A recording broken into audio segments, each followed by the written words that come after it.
A lot of this show has focused on human beings causing a lot of problems. We've discussed a couple of things in the past, like the Emu War. We had a whole episode dedicated to elephants. But in general, humans have been the primary focus of this show. But today, we are going to look at several problems that animals have caused throughout the course of history. It's going to be a fun, just a weird episode. Because, you know what? It's our weird world. Our weird world.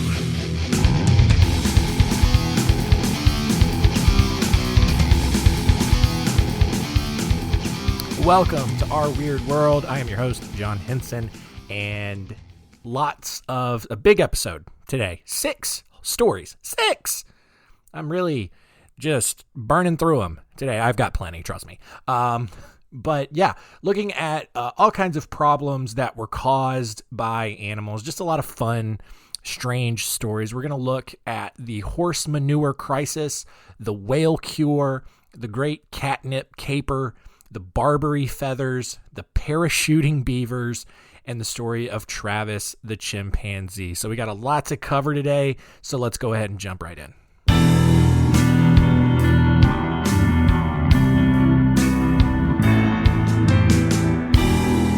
Story time. We start at the end of the 19th century in 1894 when human civilization was really reaching a breaking point. Cities were becoming really crowded. People needed reliable transportation. And for centuries, people were relying on horses to accomplish that goal. But there was one big problem with that. Horses, as living creatures, needed to perform the same bodily functions that all living creatures must do. Now, in London at that time, over 50,000 horses were needed on a daily basis to carry people to and from their destinations. That actually did not even take into account the other horse-drawn carriages that were delivering goods to the various neighborhoods around London. All of these horses, of course, needed to be fed, and as we all know, what goes in must come out. So in 1894, there are so many horses, and the streets are just littered with manure. A single horse, just for reference, a single horse produces about 25 pounds of manure every day, along with 32 ounces of urine. Multiply that number by more than 50,000 horses, and you can kind of see the problem that people were dealing with. I mean, like, quick math here is 1.25 million pounds of turds in London every day. It's a big mess. To make things worse, a horse typically only worked for an average of 3 years before it usually ended up just collapsing and dying in the street. Like, that's how hard these horses were working. And a lot of them just ended up collapsing and dying in the street. And because horses are very large and difficult to remove, London authorities were basically forced to leave the carcasses in the street to decompose so they could more easily chop them up and remove them later on. So now, not only do you have just mounds of horse manure in the street, but more than likely, like every few blocks or so, there's just a dead horse rotting in the street. All right. And in the summer months, like, I know London's not exactly Miami, but it can still get pretty warm in the summer. So I'm sure there's just a lovely smell going on there. The Times in London eventually ran an article highlighting this situation, and they claimed that in 50 years, London would be buried under 9 feet of manure, which, I mean, is probably pretty accurate, but as people tend to do when presented with such an apocalyptic scenario based on what is generally just a mildly alarming trend, everybody really freaked out. All right. Authorities from the world's largest cities all over the world, which is what it would be, a world's largest city. I don't know why I said it twice. But they all gathered to discuss the issue. I mean, this was like a G8 summit for horse crap. New York City in and of itself had over 100,000 horses. So they had even more horses than London. And they were also kind of drowning in this manure situation, but no one could really figure out a solution to this. Like, horses, they're like the most reliable transportation, you guys. Like, we can't all take trains all over the place. Like, train can get us long distances, but we need a horse to go over a few blocks, I guess.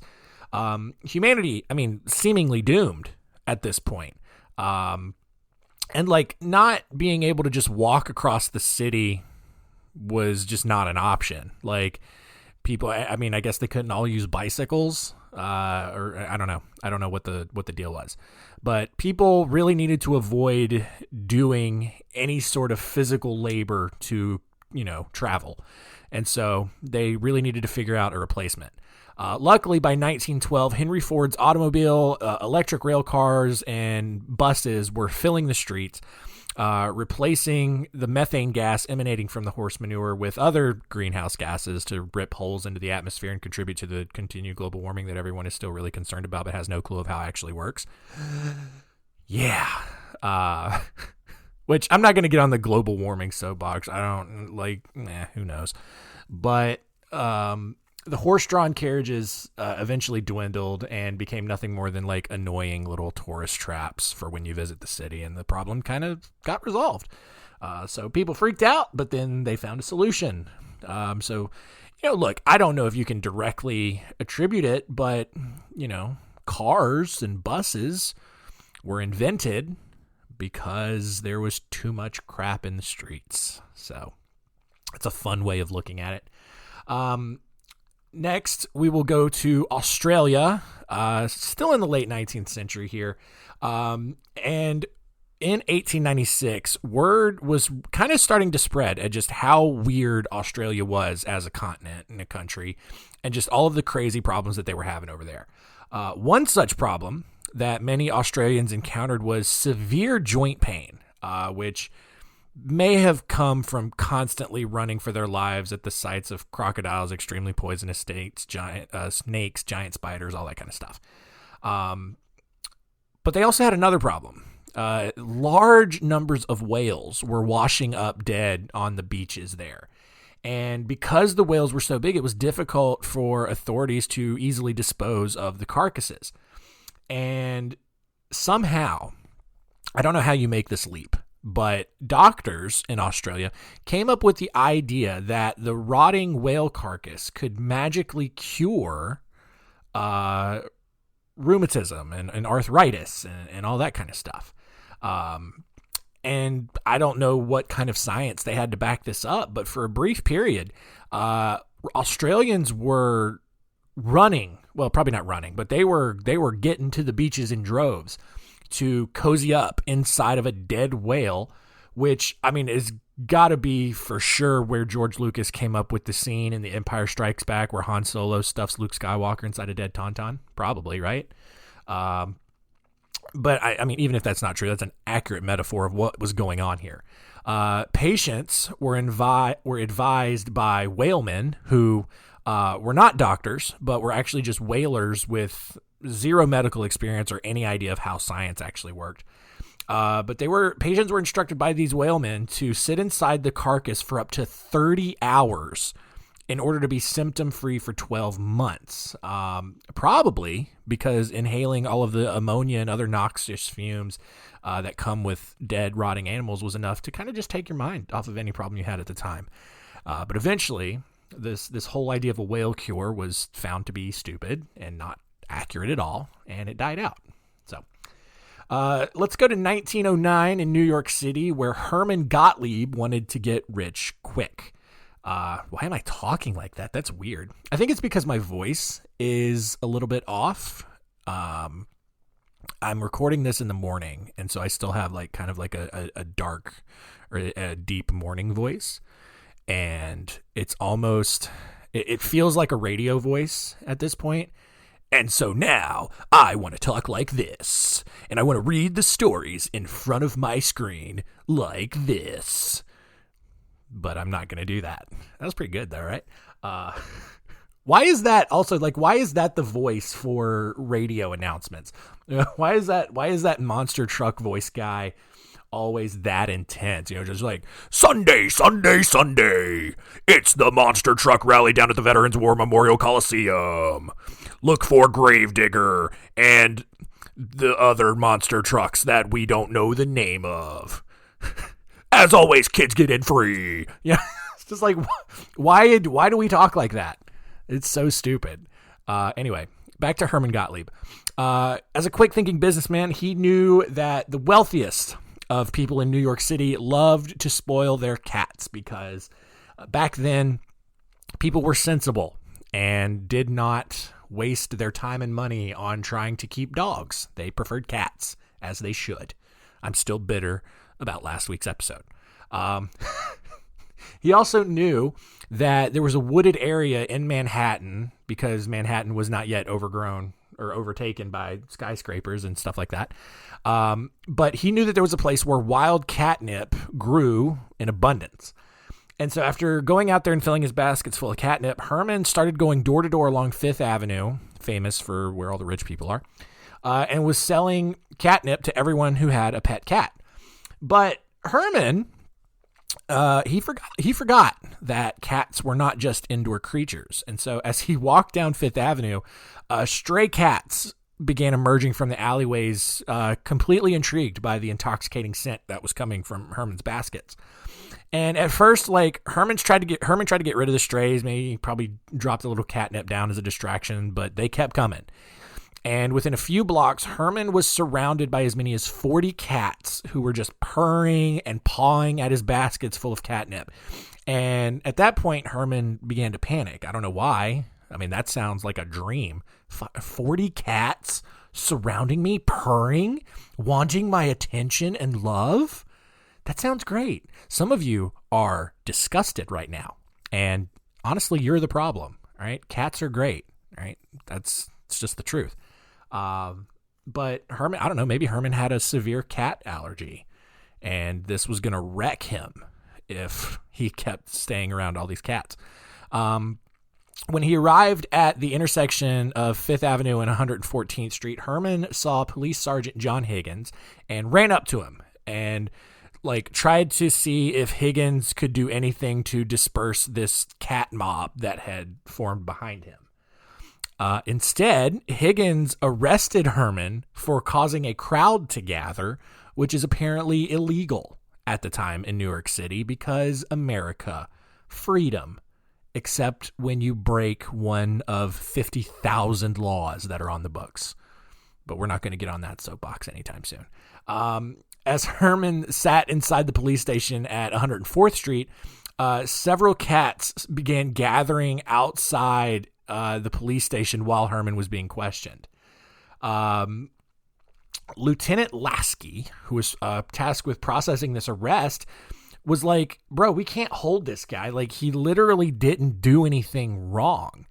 And that was because the law for which Herman was arrested, or that he was allegedly violated, stated that it was unlawful for someone to do something that caused a crowd of people to gather. And it was very specific on that.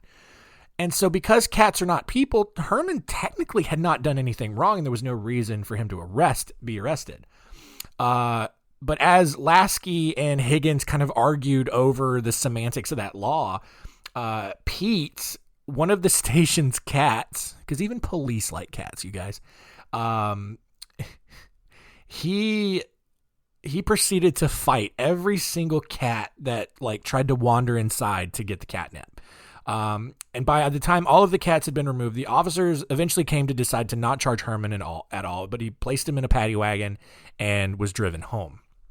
Along the way, every cat that had followed Herman to the station did their best to keep up with the speeding wagon, but none of them were able to keep up.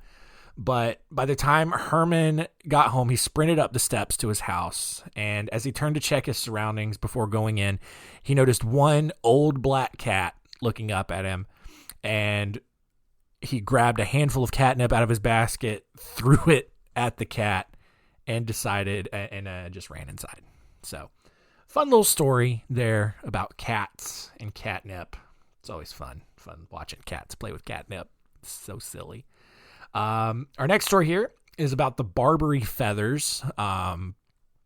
For whatever reason, all right, people in the late 19th and early 20th centuries really, really loved ostrich feathers.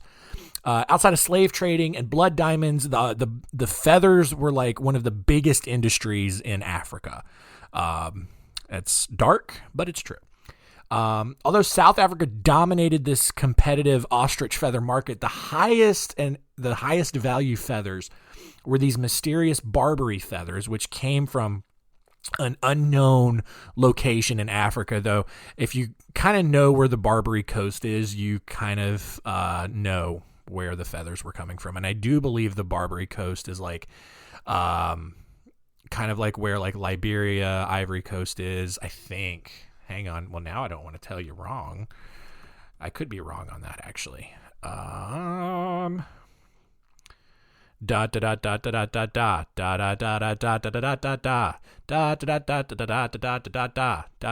It's not there. It's around Morocco. So if you knew that, you were very frustrated with me right there. But yeah, North Africa, the Barbary Coast up near Morocco, stuff like that. When word got out that Ernest Thornton, an ostrich spy, because that was apparently a thing that you could actually be back then, when word got out that he had defected to the United States, the ostrich feather smuggling community really freaked out because it was understood that Ernest knew where the Barbary feathers could be found. And to make sure that the feathers could continue to be farmed, South African officials recruited Ernest's brother Russell in 1911 to lead an expedition into the French colonies of North Africa. I guess, kind of assuming that, Ernest would have told his brother where the feathers were, but who knows? From there, Russell needed to smuggle back a flock of ostriches, just not the feathers, just a whole flock of ostriches, before Ernest and the Americans could steal them away, despite there being no evidence that Ernest was even going to do that. Ernest goes to America, probably because he's tired of going on these African expeditions, and the people in South Africa are like, oh man, he's gone to America. America's got all of the resources. They're going to come back and they're just going to take all of the ostriches from the Barbary Coast. So we're going to get his brother and he's going to go up because surely he knows where they are too. And he's just going to bring back the ostriches to us before the Americans can get to them. Genius plan. The mission was completely top secret, with South Africa's government warning Russell that they would outright deny any involvement in this before, if they were caught. The group traveled several hundred miles. Russell's group traveled several hundred miles to the Barbary region in search of the famed ostriches, but they didn't find anything. And not really willing to return to South Africa empty-handed, Russell then rerouted the expedition through Nigeria and onto Timbuktu, where French authorities prohibited them from taking any of the ostriches in their colonies. But Russell, he's not going to give up this secret mission that no one knows, allegedly. That I don't know where that came from. That was a weird taste. I'm sorry. Leaving it in. He and his team ended up kidnapping 150 regular ostriches, I guess, and led French authorities on a chase through Africa to try to get them back. Despite catching malaria in Niger, Russell and his team, with help from local Muslim leaders, managed to board a ship in Lagos and arrived back in South Africa a few days later with 140 of the original 150 ostriches. And upon arrival, this is what makes this story hilarious to me. Upon arrival, the expedition was informed that the ostrich feather market had completely collapsed and that the feathers were completely worthless. So that's fun. That's a fun story. This is a weird one. All right. We've got two stories left here. We're up to World War II now. And shortly after the war, many people began migrating west, and the town of McCall, Idaho, became especially popular for whatever reason. But because the town was situated on a lake, the influx of people became a problem for the multitudes of beavers that had inhabited the area for centuries. The beavers, who were not one to just roll over and let people take their land, began destroying irrigation systems and crops from the landowners that had come out there. So the Idaho Fish and Game Department was tasked with coming up with a solution, and they figured that it would be pretty simple to just move the beavers somewhere else. Unfortunately, the Fish and Game Department didn't really feel like constantly traveling the winding mountain roads in Idaho, so they tried to brainstorm some more efficient solutions. And after what was likely some significant, thoughtful debate, authorities decided to pack several beavers into boxes, strap them onto a horse, and then slowly transport them over several days to a conservation officer's house. That officer then loaded the beavers into his truck and transported them to another set of horses where they would be taken to their new home. And that solution did not work at all. For whatever reason, the beavers just kept coming back. They kind of knew where they were going, so they probably also didn't really take them that far. So they had to figure out another solution. And since the war had just ended, there was actually a surplus of war materials left over. And authorities decided that their next best bet was to get several airplanes and leftover parachutes and drop the beavers somewhere new. After several tests with an old ornery beaver named Geronimo, authorities decided they had their best plan.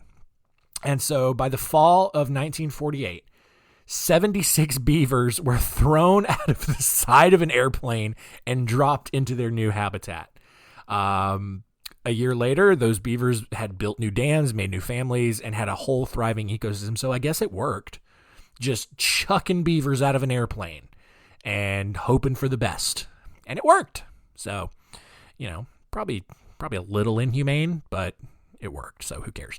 Our last story here is about Travis the chimpanzee, who was born on October 21st, 1995 at the Missouri Chimpanzee Sanctuary in Festus, Missouri, which is roughly 30 miles south of St. Louis. 3 days later, he was adopted by Sandra and Jerome Harold, who named Travis after Sandra's favorite country singer, Travis Tritt. So this is a good family, all right? You're going to name a monkey after Travis Tritt. Sure. The couple then took Travis back to their home in Stamford, Connecticut, where they treated him as if he was their actual child. And soon Travis became a local hit. The Heralds owned a towing company, and they often used Travis in their advertising. They took him out on the road with them, and he even started greeting police officers whenever they got together to tow a car away. Travis even eventually learned how to open doors using keys. He learned how to dress himself. He learned how to take care of plants and the Herald's horses. He even ate dinner at the table with the family. He memorized the ice cream truck schedule and knew when it would come by. Even more, this is crazy. He knew how to log onto a computer. He knew how to watch baseball on television. He knew how to brush his teeth, and he knew how to drive a car. Under super close supervision. He wasn't just out running errands by himself. The Heralds would just let him drive the car. That's insane that he could be that good at all that stuff. It's crazy. In October 2003, though, Travis jumped out of the Herald's car after a pedestrian threw something at the car and hit Travis, which is not okay. And like any normal person would do, Travis unbuckled his seatbelt and chased after the man, but he wasn't able to run him down. Obviously, though, that's kind of a no-no. Unhinged chimpanzee running through the streets trying to attack somebody. And police caught up to Travis several hours later and then proceeded to have this weird cartoon-style chase where police would coax Travis into the car only to have him jump out the other side and then chase the officers around the same car. So it's who's chasing who at that point? Police catch him, Travis is put in the car. All of a sudden, Travis, he's out, and now he's chasing after the police officers. Just the whole Benny Hinn song playing in the background. The incident, of course, led Connecticut lawmakers to sign a bill prohibiting people from keeping primates over 50 pounds as pets.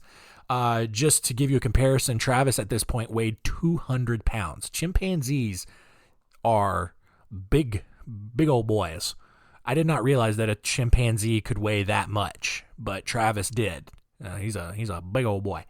The next year, Jerome Harold unfortunately died from cancer, and the Harold's only actual human child also died in a car accident. And both events obviously understandably devastated Sandra, and she coped by treating Travis more and more like a son, going so far as to sleep and bathe with him, which I don't know who's sleeping with their kids, but like really getting into this now. Well, on February 6, 2009, Travis grabbed Sandra's car keys and just walked out of the house, which, weird. Sandra and her friend, 55-year-old Charlene Nash, ran outside to try to bring Travis back in. On the way out, Nash took a Tickle Me Elmo doll, which was one of Travis's favorite toys, just to try to get his attention and get him back inside. When Travis saw the doll, he snapped, and I get it. Tickle Me Elmo, really annoying. And he attacked Charlene Nash. Sandra panicked, grabbed a shovel, and then just bonked Travis over the head with it. And that didn't really seem to work, as Travis was still very violently attacking this woman. And so Sandra then grabbed a butcher knife and stabbed him. But guess what?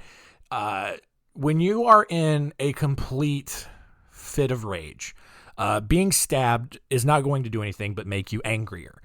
And so Travis, he's now just really giving it to this woman.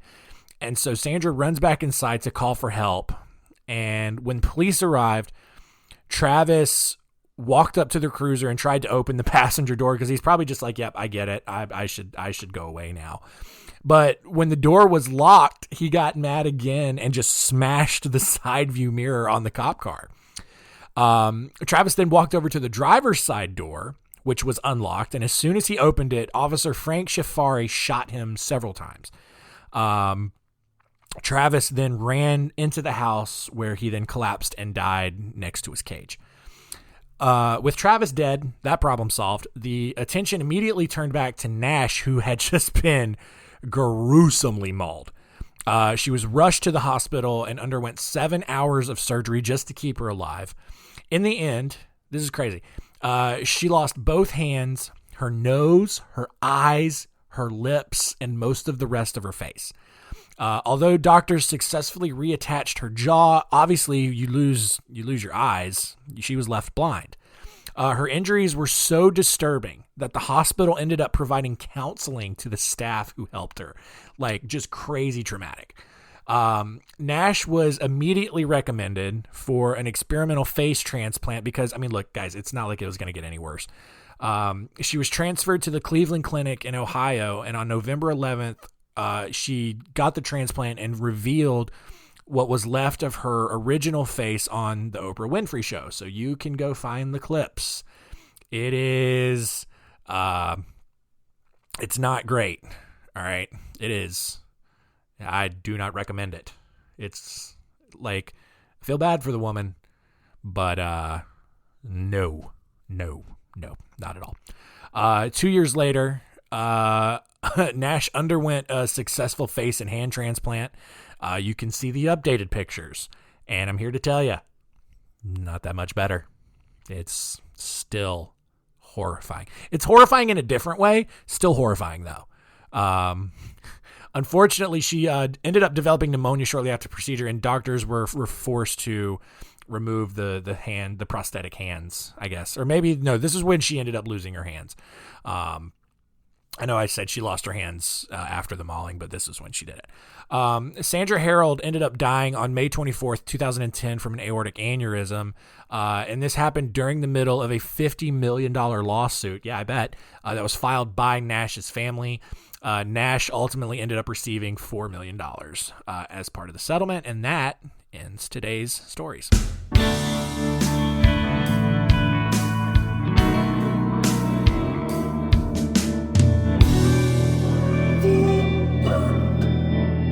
So that was adorable and also horrifying at the same time.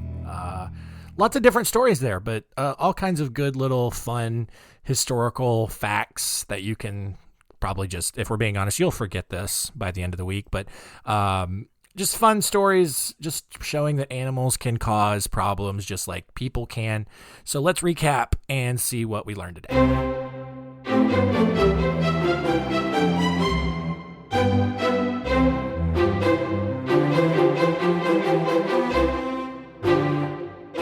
What did we learn? Number 1, cars were invented to combat the growing manure crisis in the world's largest cities. Probably not, but I mean, it's close, I guess.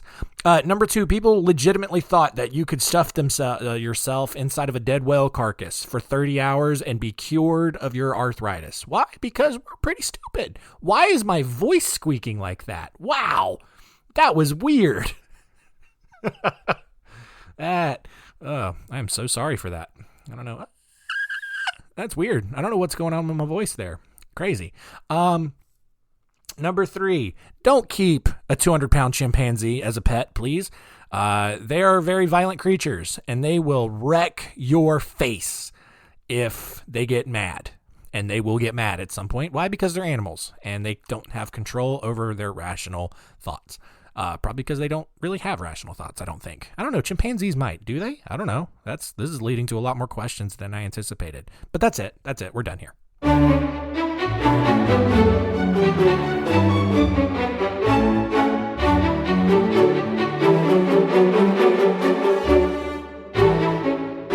Next week on Our Weird World, just another crazy episode. We got 5 stories of some of the most insane soldiers throughout history. We're going to look at the stories of Gerard bin Al-Azwar, Jacob Miller, Adrian Carton DeWart, Chris Ryan, and Yogendra Singh Yadav. All of these stories, insane. All right. Like, think back to the July 4th episode where we discussed a couple of those Vietnam heroes. These guys on a similar level. Just the things they did in war. Crazy. All right. Cannot oversell this enough. It's going to be a crazy episode. So thank you all for listening. Keep telling all your friends and keep it weird.